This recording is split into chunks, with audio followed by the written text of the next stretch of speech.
Assalamualaikum warahmatullahi wabarakatuh. Kali ini kita akan bercerita tentang salah satu pahlawan nasional yang berasal dari Jambi.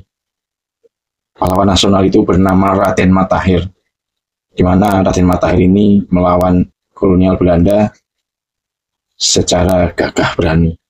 Raden Matahir itu dikenal sebagai sosok yang mempunyai segudang strategi gerilya. Nah, strategi gerilya inilah yang dilakukan dia dalam melakukan perlawanan dengan kolonial Belanda. Perjuangan melawan kolonial Belanda itu dilakukan Raden Matahir itu di kurun waktu tahun 1904 sampai 1907. Dan perlawanan itu dikenal dengan sangat teorik dan membekas di masyarakat Jambi, terutama di Kabupaten Muaro Jambi, salah satu kabupaten yang ada di Provinsi Jambi. Ia itu dikenal dengan sosok panglima yang terkenal dan juga ditakutin kolonial Belanda. Raden Matahir ini adalah seorang putra daerah Jambi yang lahir di tahun 1807. Raden Matahir sendiri lahir di Jambi. Raden Matahir ini adalah seorang putra dari Pangeran Kusin dengan ibunya yang bernama Ratu Mas Esa. Orang tua Raden Matahir sendiri itu adalah penguasa di daerah Sikamis, Desa Kasang, di distrik Air Hitam. Pada masa pemerintahan Sulangun, ayah dari Raden Matahir ini adalah putra dari Pangeran Adi, saudara dari Sultan Toha Saifuddin. Raden Matahir sendiri itu melakukan banyak peperangan dengan Belanda di dalam hidupnya. Ia itu seorang komandan militer Jambi yang dikenal sangat tegas setelah ditakutin oleh kolonial Belanda. Bahkan setelah kematian Sultan Toha Saifuddin pada tahun 1904, kepemimpinan perlawanan terhadap Belanda di Jambi dilanjutkan oleh Raden Matahir yang dikenal sebagai Singo Kumpe oleh penduduk Jambi. Dia itu membuktikan bahwa dia itu adalah seorang ksatria pemberani, cerdas, dan bijaksana dalam berstrategi. Pasukan Raden Matahir itu tidak hanya menempati wilayah secara permanen. Raden Matahir menyebutnya sebagai pasukan Sabilillah. Nah, dan sebelum melakukan perlawanan pun, Raden Matahir ini terlebih dahulu berdoa, memohon petunjuk, dan berkah ilahi. Dan luar biasanya sekali Raden Matahir ini memang sangat islami.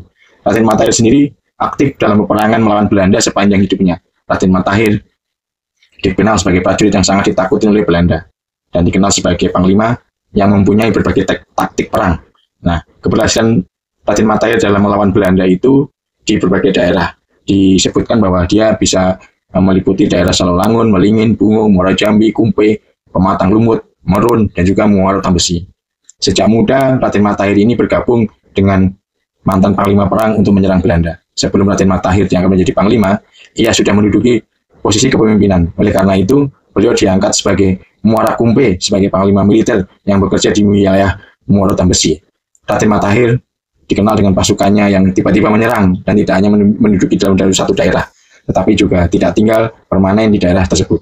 Nah, di permulaan tahun 1900, Raden Matahir dan Pangeran Maji itu bergelar Pangeran Karto di Tanjung Panjaringan, memimpin penyergapan ke gerombolan 8 jukung Belanda yang ditempatkan dari kapal Musi. Perahu dari jukung Belanda yang bersenjata itu diangkut dari Muara Tambesi ke Sululangun. Senjata ini diperuntukkan bagi Belanda untuk bertahan di Tanjung Braga. Pasukan Matahir dan Pangeran Karto itu yang menjadi panglima tunduk alam Mentawa menyerang konvoi tersebut, dan konvoi jukung Belanda dan Musti. Semua tentara Belanda itu tewas dan semua senjata disita. Pasukan pengawal dari Palimal dan Jawa menyerah dan minta perlindungan dari Raden Mas Matahir. Pasca penyerangan kapal Musi dan 8 jukung di Tanjung Layar, Raden Matahir mulai dikenal di masyarakat dan di kalangan militer Belanda. Setelah itu berkembang menjadi panglima yang sangat dikenal dan ditakutin. Berita keberhasilan Matahir itu membuat Residen Belanda di Sumatera Selatan marah. Kemudian di tahun 1901, pasukannya menuju Sungai Bangka untuk menyergap tentara Belanda yang tersisa. Di sini Raden Matahir menyita banyak senjata dan karabin Belanda. Dari Sungai Bungkal, pasukan Raden Matahir itu didukung oleh pasukan Raden Usman dan Rusmo Ali terus menyerang Belanda di Murung. Dan dari Merung, pasukan Raden Matahir terus bergerak maju menuju Labuan Dagang Tungkal Ulu. Nah, itulah kisah-kisah perlawanan dari Raden Matahir. Dari Tungkal Ulu, Raden Matahir dan beserta pasukannya kemudian bergerak ke daerah Pijuan. Nah, di Pijuan, tentara Belanda diserang lagi dan tentara Raden Matahir memperoleh banyak senjata karabin. Dengan Raden Pamuk, gelar Panglima Pajangan Bur diberikan kepada Jelatang. Kemudian terjadi kerusuhan antara Belanda di kota Jambi dan di Muara Belian. Nah, belakangan pasukan Raden Matahir, Raden Pamuk, Raden War menyerahkan gelar Panglima Tangguh Matu Halus kepada garnisun militer Belanda di Boyong Larjin pada pertengahan April di tahun 1901. Nah, penyerangan ke Banyulicin itu merupakan gabungan pasukan Raden Matahir dan Raden Pamuk serta pasukan suku anak dalam Bahar yang dipimpin oleh Raden War. Nah, kepala Belanda dan pengawalnya itu terbunuh semua. Banyak pistol Belanda yang bisa disita dan diambil oleh pasukan dari Raden Matahir. Selama serangan itu, stempel saham 5.000 emas dan 30.000 ringgit Malaysia disita dari perusahaan minyak lemari besi oleh tentara Raden Matahir. Nah, kekuatan uang tunai, termasuk uang, dibawa ke Bahar oleh Suk, anak Durham, dan kemudian dibongkar. Salah satu pasukan Raden Matahir tewas dan 3 lainnya luka di dalam peperangan itu. Nah, peran suku anak dalam itu dalam penyerangan di Banyulintir itu sangat besar. Nah, kejadian di tahun 1902 di Tanjung Gedung Sari Arai, pasukan Raden Matahir menyerang 30 kapal jungkung yang membawa tentara Belanda. Jungkung berhasil ditenggelamkan dan semua tentara Belanda tewas. Ketika pasukan Raden Matahir tiba di Sungai Arai, perang terjadi oleh Panglima Mujud, Panglima Suto, Panglima Itan, dan Tanah Sepanggal, Rio Air Gemuruh, dan Rio Geraman Tembakau dari Teluk Pajang yang kebetulan melawan Belanda terlebih dahulu.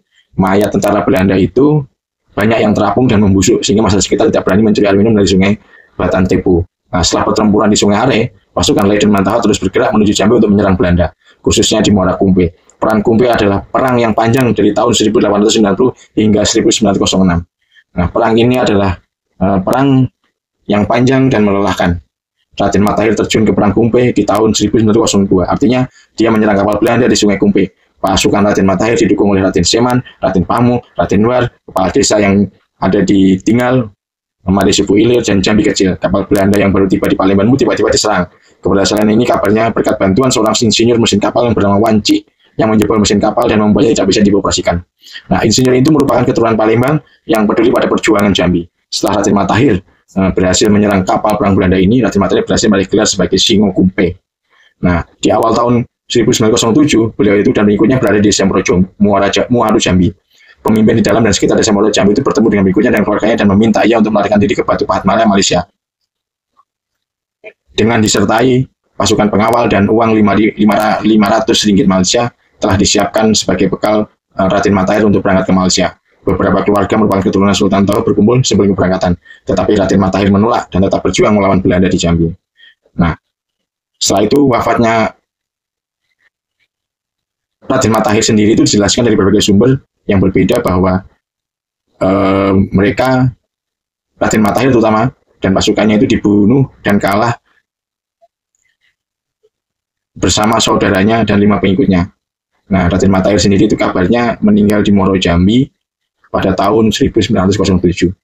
Itulah perjuangan sejarah yang tidak hanya mengenang peristiwa kelam masa lalu, seperti perang, kekalahan, dan kehancuran, tetapi kesadaran sejarah mengambil pelajaran dari peristiwa masa lalu dan memikirkan semangat juang untuk memperkuat identitas masyarakat, dan untuk selalu belajar, mengenang, dan belajar tentang sejarah. Wassalamualaikum warahmatullahi wabarakatuh.